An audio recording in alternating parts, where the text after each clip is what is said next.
Jake Mitchell opened his eyes slowly. His head hurt. Something heavy was pressing down on his chest. He blinked a few times and tried to focus. The morning light coming through the window was too bright. Then he realized what was on top of him. It was Zira, his girlfriend. His alien girlfriend. But something was wrong. Very wrong. Zira's skin was supposed to glow with a soft blue light. That's how her species looked. The Varanthi always had that gentle glow, but right now her skin was flashing different colors.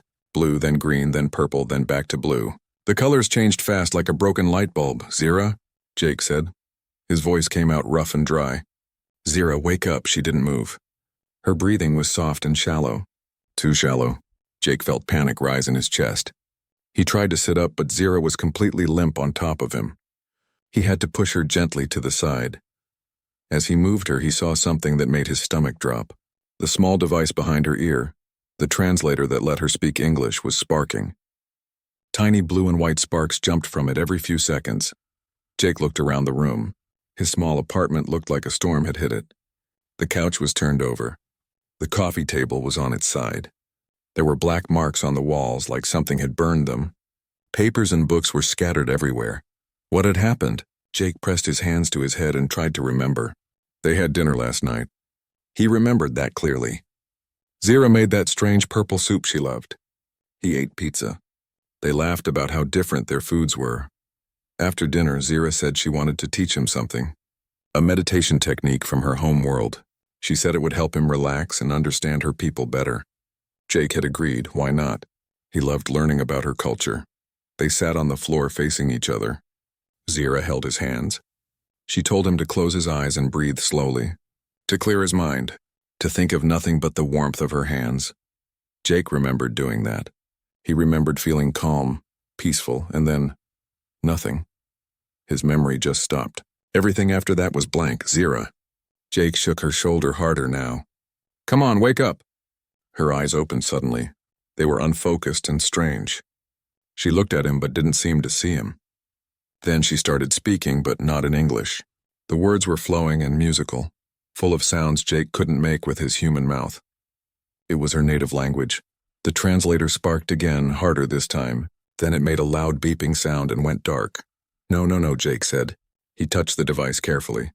It was hot against his fingers. Come on, work. Zira kept talking in her language. She sat up slowly, looking around the room with confusion. She touched her head, then looked at her hands as if she'd never seen them before. Jake ran to the kitchen and grabbed a glass of water. When he came back, Zira was standing in the middle of the destroyed living room, turning in slow circles. She was still speaking in Varanthi, but her voice sounded worried now. I can't understand you, Jake said. He felt helpless. Your translator is broken. I don't know what you're saying. Zira looked at him, really looked at him. Her eyes went wide. She pointed at him and said something urgent in her language. Then she pointed at herself. Then at him again. She touched the translator behind her ear and realized it wasn't working. Jake saw frustration cross her face. She closed her eyes and took several deep breaths. The colors on her skin started to slow down. Blue, green. Not as fast now. Then the translator sparked one more time and made a different sound. A humming sound. The spark stopped. The little lights on it turned back on. Jake, Zira said in English. Her voice was shaky. Jake, something happened. Something very bad. What happened? Jake moved closer to her. I can't remember anything after we started meditating. The apartment is destroyed. You were unconscious. What's going on? Zira sat down on the overturned couch. She looked tired and scared. Jake had never seen her look scared before. The Varanthi were usually so calm and controlled. Our minds connected, she said quietly, during the meditation. They linked together. Okay, Jake said slowly. Is that bad? I thought that was the point of meditation. No. Zira shook her head. Not like this. Not this deep. Humans and Varanthi aren't supposed to be able to link like that. Our brains are too different. The mental structures don't match. Jake felt cold fear in his stomach. But it happened anyway? Yes, and when it did, there was feedback. Like putting too much electricity through a wire. It knocked us both unconscious. That was hours ago. I've been unconscious for hours. Jake sat down next to her. Are you okay now? Are we okay? Zira looked at him with an expression he couldn't read. I don't know. Jake, when our minds linked, I saw your memories. Not all of them, but some. Pieces of your life, your thoughts, your dreams. Oh. Jake felt his face get hot. That was embarrassing. Some of his thoughts weren't exactly things he wanted to share. I'm sorry if you saw anything weird. That's not the problem, Zira said. She took his hand. Her skin was still warmer than human skin, but the colors had stopped changing now. She was back to her normal blue glow. Jake, I saw something in your memories that shouldn't be there. Something you don't even know about. What are you talking about? Zira stood up and started pacing. She did that when she was thinking hard. In your mind, buried very deep, there are patterns. Genetic markers. Information coded into your DNA that you're not aware of. Jake laughed nervously. Zira, I'm just a regular guy. I work at a bookstore. I eat too much pizza. There's nothing special about my DNA. That's what I thought too, Zira said. She stopped pacing and looked at him. But these markers, Jake, I recognize them. They're Varanthi. The room seemed to tilt. Jake stood up too fast and had to grab the wall to steady himself. That's impossible. I'm human. My parents are human. My grandparents were human. I'm from Ohio. I know, Zira said. But the markers are there. I saw them clearly when our minds connected. Humans shouldn't have Varanthi genetic patterns. You shouldn't have them, but you do. Jake's mind was racing. This didn't make sense. None of it made sense. Maybe you saw wrong. Maybe the feedback messed up what you saw. Maybe, Zira said. But she didn't sound like she believed it. We need to figure this out. We need to understand what happened and what it means. Should we tell someone? Jake asked. Like the government? Or that interspecies cultural center place downtown? Zira bit her lip. Another human gesture she'd picked up. I don't know if this is real. If you really have Varanthi markers in your DNA, it raises questions. Big questions. Questions about humans and where they come from. Humans come from Earth, Jake said. Everyone knows that. Evolution and all that stuff. Maybe, Zira said again. Or maybe there's more to the story. They stood there in the destroyed apartment looking at each other. Jake felt like his whole world had just shifted. Yesterday he was just a normal guy with an alien girlfriend. Today he might be something else. Something he didn't understand. We keep this secret for now, Zira said finally. Just between us. Until we know more. Can you do that? Jake nodded. Yeah, I can do that. But even as he agreed, he wondered what they'd started. What door had they opened by linking their minds? And what would they find when they looked deeper into the mystery hidden in his own DNA? Outside the window, the city was waking up.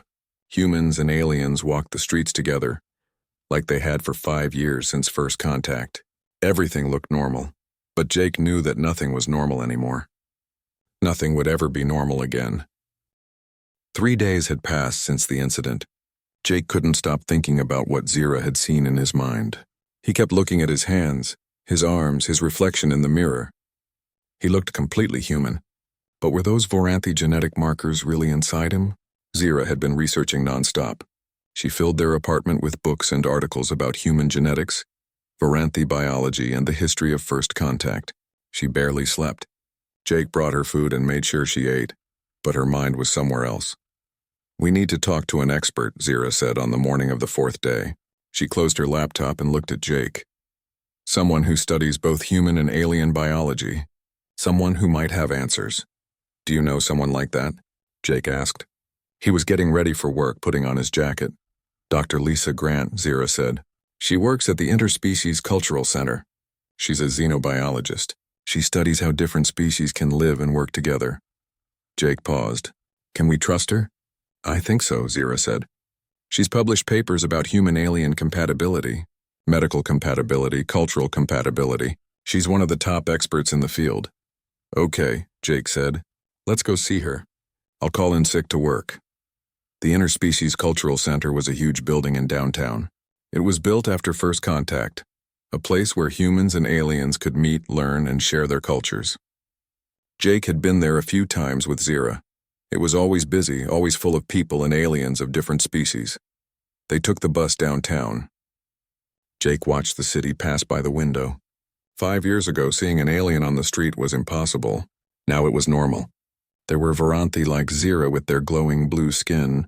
There were Kelthans with their gray, rocky-looking bodies. There were Sivrians with their multiple arms and purple eyes, all of them living and working alongside humans. First contact had changed everything. The aliens came in peace, wanting to trade and share knowledge. Most people welcomed them. Some people didn't. But overall, the world had adapted. Humanity wasn't alone in the universe anymore. "You're quiet," Zira said. She held his hand on the bus. "Just thinking," Jake said, "about how much has changed. About how much might change again if we find out something big." Zira squeezed his hand but didn't say anything. Dr. Lisa Grant's office was on the 5th floor of the center. Her door had a sign that said Xenobiology Research, Dr. Grant. Jake knocked. "Come in," a voice called. They walked into a small office packed with books, papers, and strange equipment Jake didn't recognize. Behind a desk sat a woman in her 40s with gray hair and kind eyes. She wore a white lab coat and was looking at something on her computer screen. "Dr. Grant?" Zira said. "My name is Zira. This is Jake Mitchell. We need your help with something unusual." Dr. Grant looked up and smiled. "Unusual is my specialty. Please sit down." She gestured to 2 chairs in front of her desk. "What can I do for you?"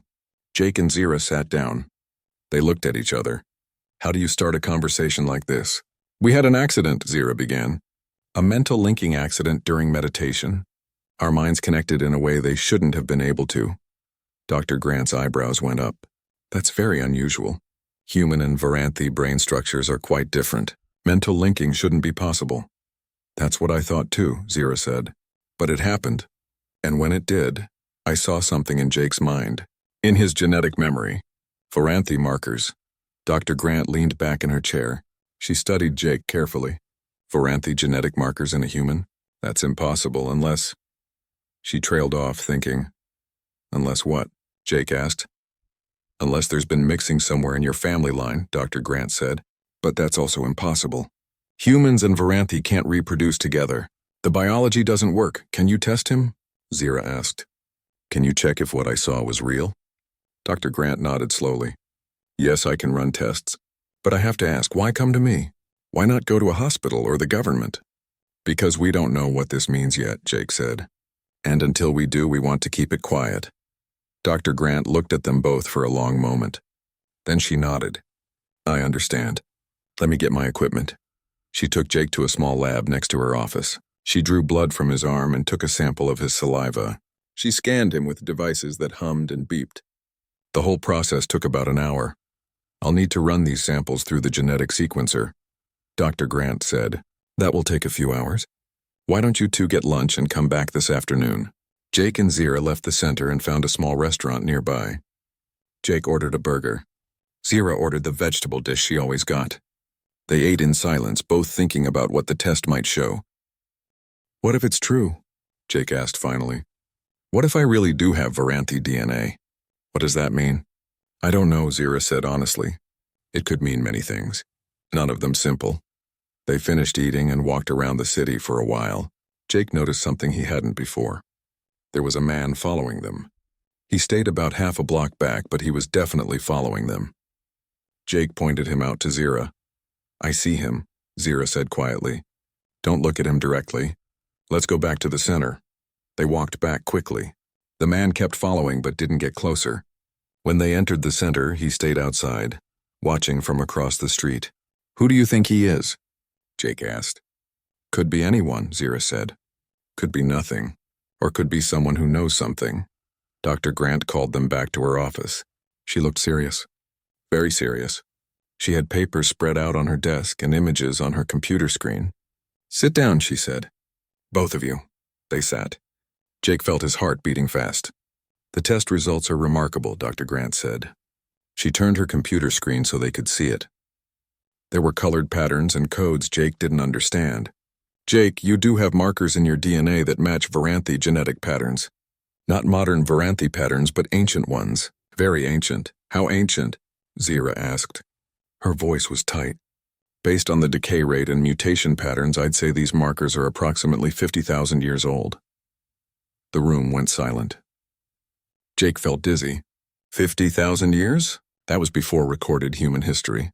Before civilization. Before everything. "That's impossible," Zira said.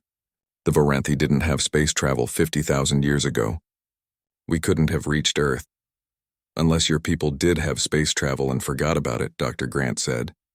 Or unless these markers got into human DNA some other way. What other way?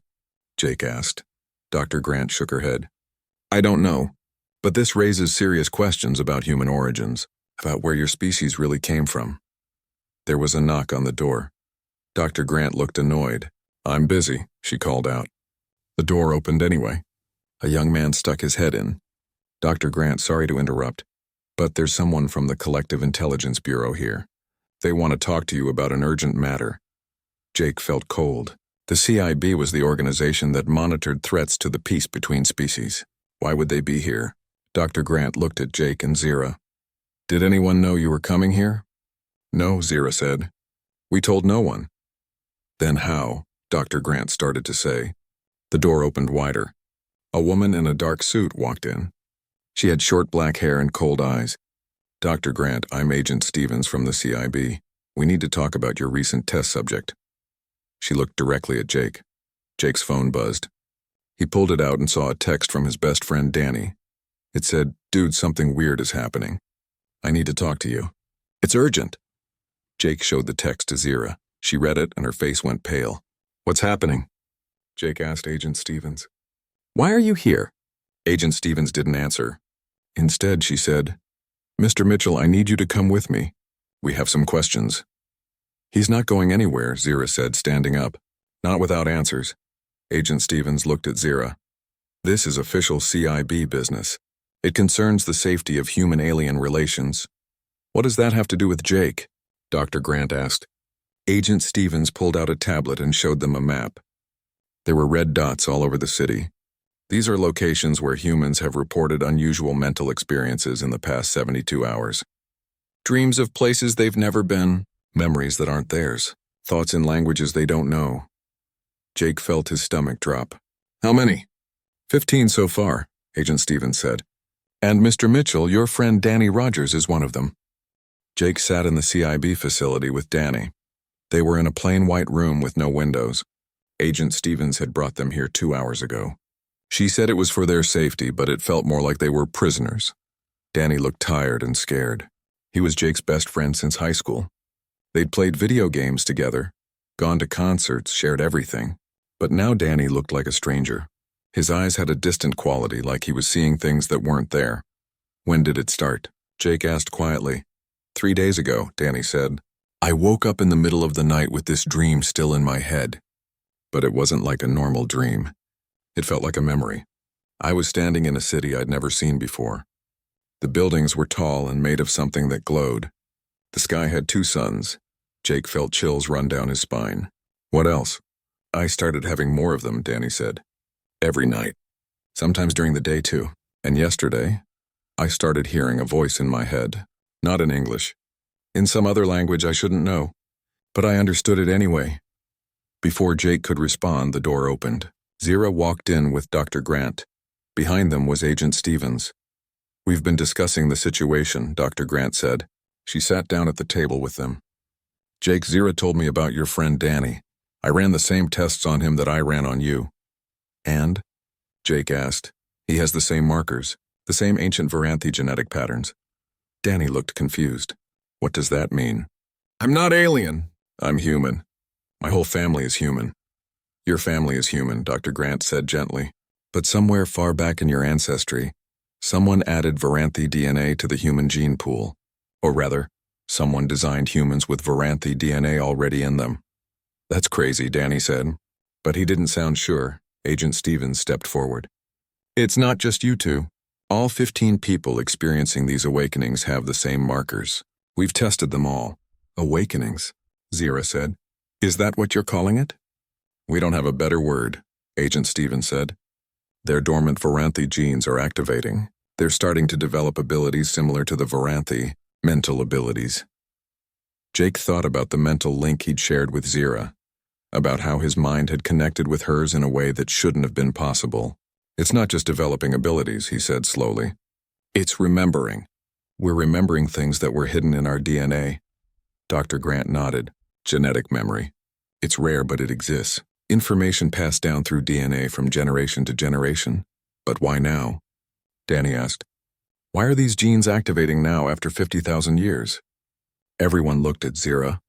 She had been quiet, standing in the corner of the room. Now she moved to the table and sat down heavily. I need to tell you something, she said. Her voice was tight. Something about my people. Something we've kept secret. Agent Stevens crossed her arms. Go on, Zira took a deep breath. 50,000 years ago, the Varanthi had an empire. We weren't peaceful like we are now. We were conquerors. We spread across the galaxy taking what we wanted. Okay, Jake said. So your people had a dark history. Lots of species probably did. It's more than that, Zira said. The Varanthi Empire had a problem. We were dying out. Our population was shrinking. We couldn't have enough children. Our genetic diversity was too low. We were going extinct. Dr. Grant leaned forward. Genetic bottleneck. It's a common problem for species that expand too fast. Yes, Zira said. So the Empire started a project. They found planets with primitive intelligent life. They took samples of those species and mixed their DNA with Varanthi DNA. They created new versions of those species, versions that carried Varanthi genes. The room went very quiet. Jake felt sick. You're saying humans were created by the Varanthi? Danny asked. His voice was barely a whisper. Modified, Zira said. Not created from nothing. You evolved on Earth naturally. But 50,000 years ago, the Varanthi found your ancestors and changed them. They added Varanthi DNA to your gene pool. Why? Jake demanded. Why would they do that? Zira looked at him with sad eyes. So that later, when humanity developed enough, the Varanthi could come back and harvest your genetic diversity. They planned to use it to save themselves from extinction. Jake stood up so fast his chair fell over. We were supposed to be harvested? Like crops? It never happened, Zira said quickly. The Empire fell apart in a civil war. The Varanthi nearly destroyed ourselves. By the time we recovered, thousands of years later, we'd forgotten about the project. Most of us anyway. Most? Agent Stevens said sharply. Not all. Zira shook her head.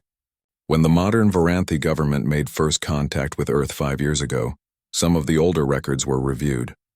A few high-ranking officials found information about the project. They recognized the genetic markers in humans. And they said nothing, Dr. Grant said. She sounded angry.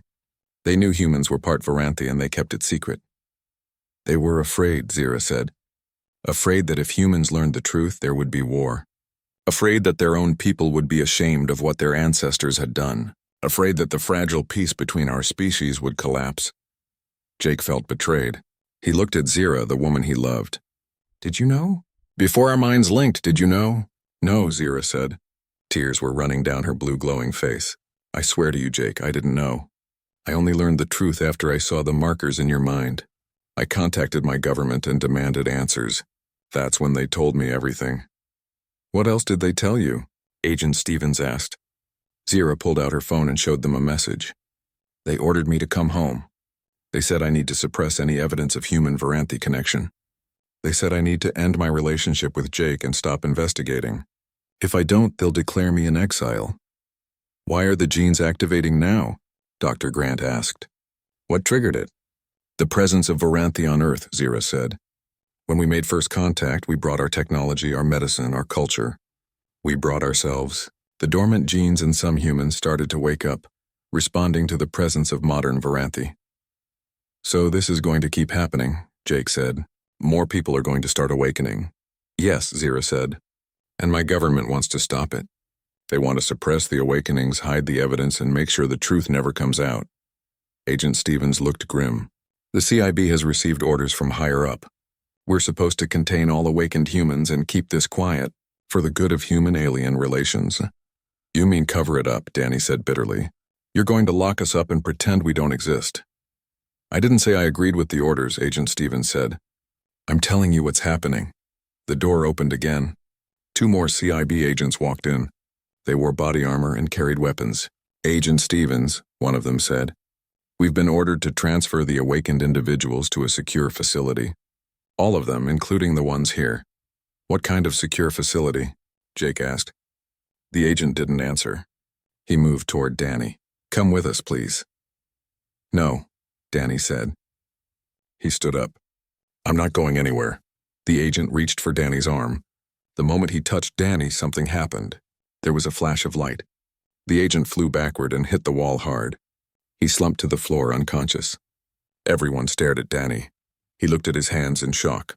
"I didn't mean to," Danny said. "I just thought about pushing him away and it happened." The second agent raised his weapon. "Don't move!" But Jake moved. He didn't think about it. He just reacted. He felt something inside him wake up, something powerful and ancient. Energy flowed through him. He threw his hand out and the weapon flew out of the agent's grip. It clattered across the floor. Zira grabbed Jake's arm. "We need to go now." Agent Stevens made a decision. She grabbed the fallen weapon and pointed it at the remaining agent. "Don't follow us," she said. "You're making a mistake," the agent said. "You'll be arrested for this." "Maybe," Agent Stevens said. "But I became a CIB agent to protect people, not to lock them up for being different." They ran. Dr. Grant led them through back corridors of the facility. She knew the building well. They burst out a side exit into an alley. It was raining. The city lights reflected in the puddles. "Where do we go?" Jake asked. "They'll be looking for us everywhere." "I know a place," Agent Stevens said. "An underground network. People who believe aliens and humans should have complete honesty with each other. They'll hide us." They ran through the rain toward an uncertain future. Behind them, alarms started going off in the CIB building. Ahead of them, somewhere in the city, 13 other awakened humans were waiting.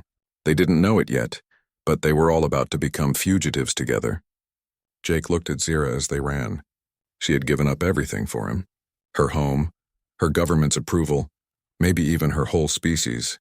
She caught his look and managed a small smile. They were in this together now, all of them, and somehow they had to figure out what to do with the truth that could change everything. The safe house was an old warehouse on the edge of the city. From the outside it looked abandoned. Broken windows, rusted metal walls, graffiti everywhere. But inside it was different. Someone had turned it into a hidden base. There were computers, medical equipment, food supplies, and sleeping areas. Agent Stevens, whose first name was Christina, led them inside through a hidden door. About 20 people were already there. Some were human, some were aliens from different species. They all looked up when the group entered. "Chris," a tall woman said, coming forward. She was human with dark skin and short hair. "What's going on? Who are these people?" "Laura, we need your help," Christina said. "These are awakened humans. The CIB wants to lock them up." Laura looked at Jake, Zira, Danny, and Dr. Grant. "Awakened? What does that mean?" Dr. Grant stepped forward. "It means they have dormant alien DNA that's activating. They're developing abilities, and both the human and Varanthi governments want to suppress this information." "Why?" Laura asked. "Because it reveals that humans were genetically modified by the Varanthi 50,000 years ago," Zira said, "and no one wants that truth to come out." Laura's eyes went wide. "That's huge. If that's true, it changes everything we know about human history." "It's true," Dr. Grant said. "I've seen the genetic proof." Over the next few hours, more awakened humans arrived at the warehouse. Christina had sent messages to the others, warning them that the CIB was coming for them. 13 people made it to the safe house. 2 others were caught before they could escape. Jake met all of them. There was Kelly, a teacher who'd started having dreams in alien languages. There was Marcus, a mechanic who could move objects with his mind. There was Sophie, a nurse who suddenly understood alien biology without being taught. Each person had a different ability awakening inside them. They were scared, confused, angry. Jake tried to talk to them, to help them understand. But he was just as confused as they were. "We need a plan," Danny said. They were sitting around a table in the center of the warehouse. "We can't just hide here forever. The CIB will find us eventually." "We need proof," Dr. Grant said. "Solid proof that humans have Varanthi origins. Something undeniable. Then we can go public with the truth." "Where would we find that proof?" Jake asked. Zira had been quiet, working on a laptop in the corner. Now she looked up. "I found something. In the old Varanthi records my government didn't want me to see." Everyone gathered around her. On the screen was a map, but it wasn't a map of land. It was a map of the Earth showing heat signatures and electromagnetic readings. "What is that?" Christina asked. "It's a scan looking for Varanthi technology signatures," Zira said. "Technology that old from 50,000 years ago has a specific energy pattern. And according to this scan, there's a massive source of that energy here. She pointed to a location on the map. The Arctic. Far north, buried under ice. That's in the middle of nowhere, Marcus said. What would be out there? A facility, Zira said. The original project base, where the Varanthi modified human DNA 50,000 years ago. If it still exists, it would have records, proof, everything we need. That's a long shot, Laura said. It's been 50,000 years. How could anything survive that long? Varanthi technology is very durable, Zira said. And the Arctic ice would have preserved it. It's possible, Dr. Grant nodded. It's worth investigating. If we could find that facility, we could prove everything. How do we get there? Sophie asked. We're fugitives. We can't exactly book a flight to the Arctic. Christina smiled slightly. I might know someone with a plane. And they owe me a favor. Over the next 2 days, they planned the expedition. Christina's contact agreed to fly them north in a small cargo plane. Dr. Grant prepared equipment to analyze whatever they found. Zira studied the old Varanthi records, trying to learn more about the facility. Jake spent time helping the other awakened humans learn to control their abilities. He discovered that his own abilities were growing stronger. He could sense other people's emotions now. He could move things with his mind. He could create shields of pure mental energy. Why are you getting stronger faster than the rest of us? Kelly asked one evening. It's because of me, Zira said. She had been listening. When Jake and I linked our minds, it accelerated his awakening. Our connection lets him access Varanthi mental techniques that would normally take years to learn. Could you link with all of us? Marcus asked. Make us all stronger? Zira shook her head. It's dangerous. Jake and I nearly died when it happened to us. I won't risk it with anyone else. On the third night, disaster struck. The CIB found the warehouse. Jake woke to the sound of alarms. Laura was running through the building, shouting for everyone to wake up. Outside, he could hear vehicles arriving. Lots of them. They're surrounding the building, Christina said. She had a tablet showing security camera feeds. At least 30 agents. Maybe more. How did they find us? Danny asked. Someone must have talked, Laura said grimly. Or they tracked us somehow. What do we do? Sophie asked. She looked terrified. Jake made a decision. Zira and I will hold them off. The rest of you get to the plane. Christina knows where it is. You can't fight 30 agents, Dr. Grant protested. Watch me, Jake said. He felt the power inside him growing. The ancient Varanthi strength in his DNA was fully awake now. They heard a loudspeaker from outside. This is the CIB, you are surrounded. Come out peacefully and no one will be harmed. They're lying, Christina said. They'll lock us all up. Jake and Zira went to the main door. The other awakened humans and their allies slipped out the back, heading for the escape vehicles they'd prepared. Ready? Jake asked Zira. She took his hand. Together, they opened the door. Bright spotlights hit them. Jake could see armed agents everywhere, behind vehicles on rooftops, blocking every exit except the back where their friends were escaping. A figure stepped forward. It was Agent Stevens' boss, a tall man Jake didn't recognize. Agent Stevens, you're under arrest for treason. The rest of you surrender now. No, Jake said simply. Then we'll take you by force. The agents moved forward. Jake felt Zira's hand tighten on his. They both reached out with their minds at the same time. What happened next surprised everyone, including Jake. The mental energy that came from him wasn't like anything he'd felt before. It was a shield, yes, but also more than that. It was a wave of pure force that pushed outward from him and Zira. The agents flew backward. Vehicles flipped over. Spotlights exploded. The shield expanded in a dome around the warehouse, creating a barrier nothing could pass through. Jake heard shouting, alarms, chaos. But inside the shield, everything was quiet and calm. How are you doing this? Zira asked. She sounded amazed. I don't know, Jake said honestly.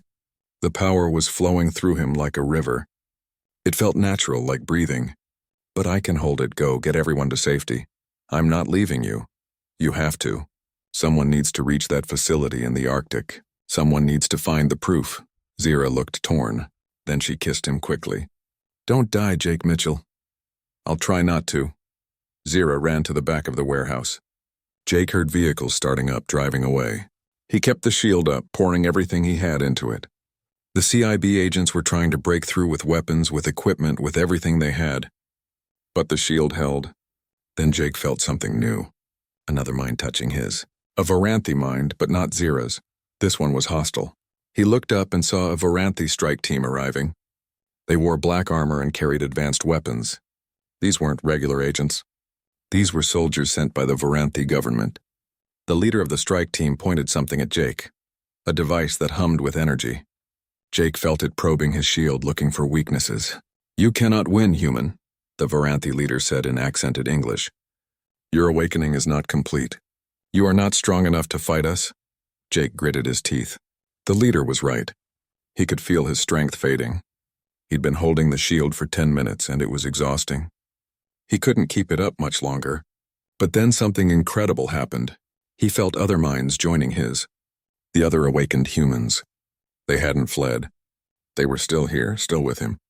"We're not leaving you either," Danny's voice said in his head. It was telepathy. They were all linked now, all sharing their strength. The shield blazed brighter. Jake felt power flowing into him from his friends. Together they were strong. Stronger than any of them alone. The Varanthi strike team leader stepped back, surprised. "Impossible. You shouldn't be able to coordinate like this. It should take years of training." "Maybe we're fast learners," Jake said. They held the shield until dawn. By the time the sun came up, the CIB and Varanthi forces had pulled back. They were regrouping, planning a new strategy. Jake and the others collapsed, exhausted. But they'd done it. They'd held off an army. And, more importantly, they'd bought time for Zira, Dr. Grant, and Christina to reach the Arctic facility. Now they just had to hope the facility was really there, and that it held the answers they desperately needed. Zira stood at the edge of a massive ice wall. Behind her, the small plane that had brought them north was covered in snow. Dr. Grant and Christina were setting up equipment, preparing to dig through the ice. "The readings are strong here," Dr. Grant said, looking at her scanner. "Something big is down there. 2 miles beneath the surface. How do we get to it?" Christina asked. The wind was brutal, making every word an effort. Zira pulled out a small device. It was Varanthi technology, something she'd brought from her apartment. "This is a resonance key. If the facility below is really Varanthi, this will activate its systems." Even after 50,000 years, she pressed the device against the ice. It hummed and glowed. For a long moment, nothing happened. Then the ground began to shake. The ice in front of them split apart. A section of it simply melted away, revealing a tunnel that went straight down. Lights flickered on inside the tunnel, ancient lights that had been waiting all this time to be turned on again. "It works," Dr. Grant whispered. "It actually works." They entered the tunnel. It was wide enough for 3 people to walk side by side. The walls were smooth and warm to the touch. As they descended, the tunnel took them deeper and deeper into the earth. After what felt like hours of walking, they reached the bottom.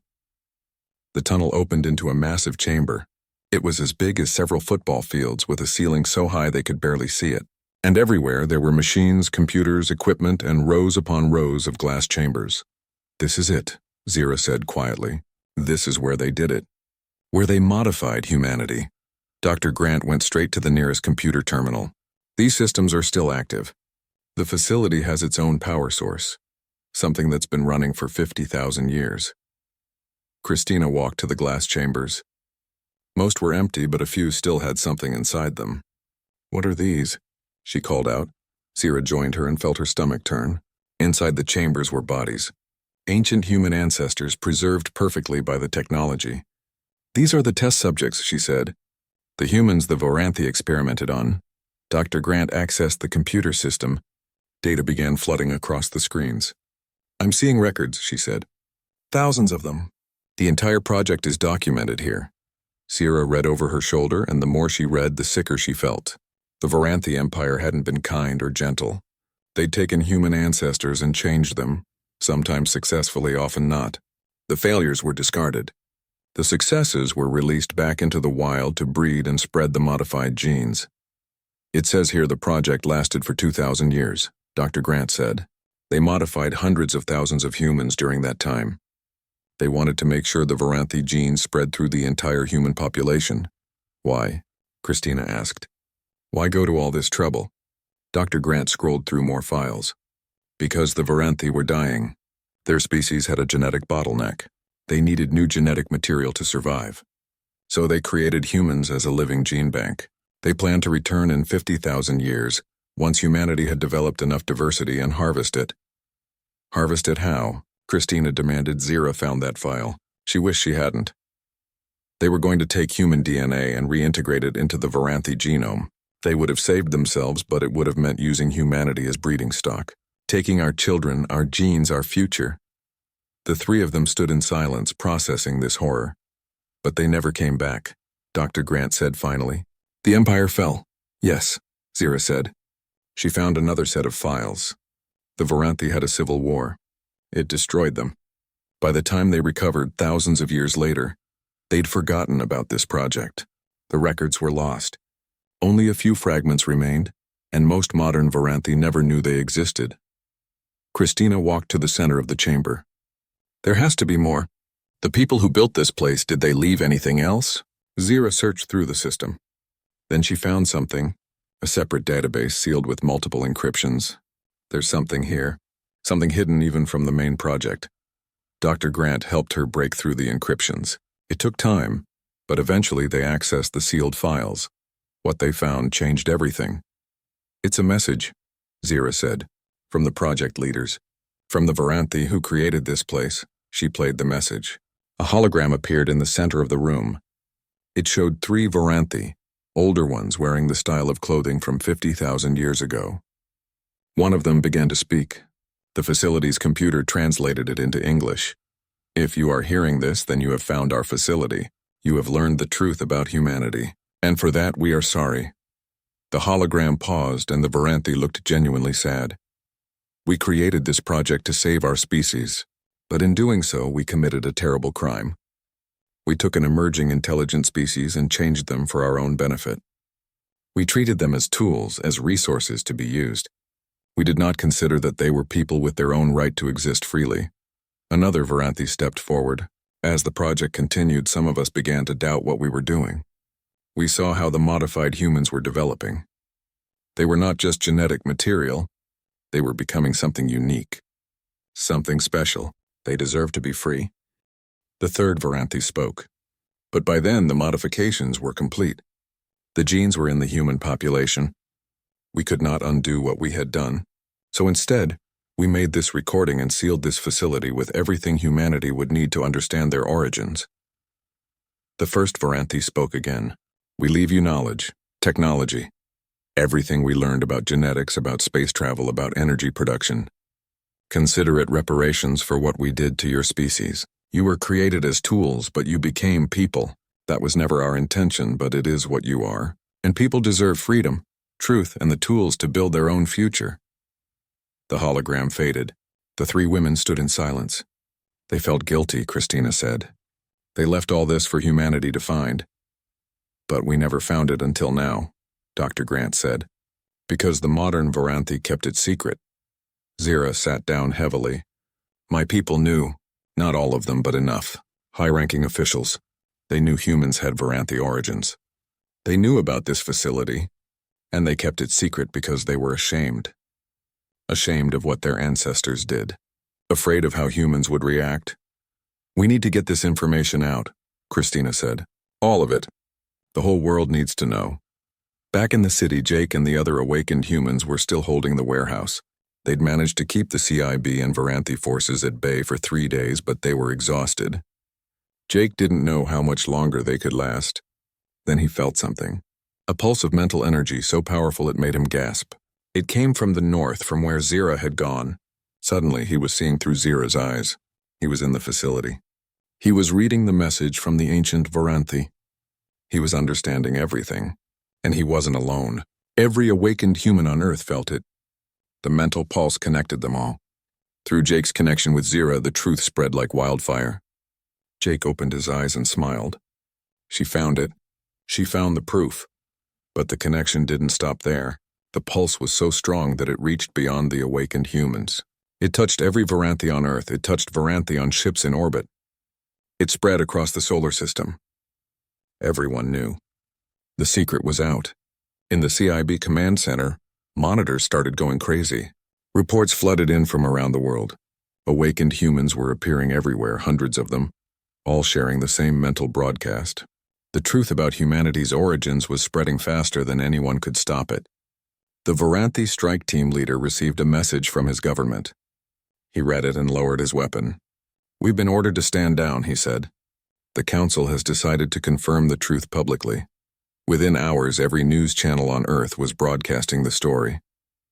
Humanity's origins revealed, the ancient Varanthi project exposed, the reparation technology offered. The reactions were mixed. Some people were angry, feeling like their entire history was a lie. Others were excited about the technology and knowledge humanity would gain. Some were scared, many were confused. But Jake didn't care about any of that right now. He only cared that Zira was safe and coming home. 2 days later, she arrived back at the warehouse. Jake ran to her and hugged her tightly. "You did it," he said. "You found the truth." "We all did it," Zira said. "Together." The world spent weeks processing the revelation. There were protests. There were celebrations. There were debates about what it meant to be human if humans were part alien, but gradually people began to accept it. Humanity's origin didn't change who they were now. They were still human, still unique, still themselves. The Varanthi genes were just part of their story, not the whole story. A council was formed, with both humans and Varanthi representatives. The reparation technology from the ancient facility was shared with all of humanity. Medical advances, clean energy, faster than light travel, all the knowledge the ancient Varanthi had left behind. The Varanthi government officially apologized for their ancestors' actions, and for keeping the secret. Some Varanthi, like Zira, chose to stay on Earth and help humanity navigate this new reality. Others returned home ashamed of what their people had done. The awakened humans became something new, not quite human, not quite Varanthi, but something in between. They could communicate telepathically, not just with each other, but potentially with all humans and Varanthi. They became bridges between the species. 3 months after the truth came out, Jake and Zira sat on the roof of their apartment building. The city lights spread out below them. In the sky, they could see ships, both human and alien, traveling between Earth and the stars. "Do you regret it?" Zira asked. "Learning the truth? Everything changed because of what we discovered." Jake thought about it. His whole world had been turned upside down. He'd learned humans weren't what everyone thought they were. He'd become something more than human. He'd fought, struggled, and nearly died. "No," he said finally. "I don't regret it. The truth is always better than a lie, even when it's hard." Zira leaned against him. "What do you think happens now?" "I think humanity figures out what it wants to be," Jake said. "Not what someone designed us to be 50,000 years ago, but what we choose to become. That's the important part. We get to choose." Above them, a shooting star crossed the sky. Or maybe it wasn't a shooting star. Maybe it was a ship, heading out to explore the galaxy. A human ship, crewed by people ready to take their place among the stars. Not as someone's experiment, not as someone's tool, but as themselves, as humanity, as a free people charting their own course through the universe. Jake felt the minds of the other awakened humans all around the world. He felt their hope, their fear, their excitement. They were all connected now, all part of something bigger. "We're going to be okay," Jake said. And for the first time since waking up with Zira on top of him all those weeks ago, he truly believed it.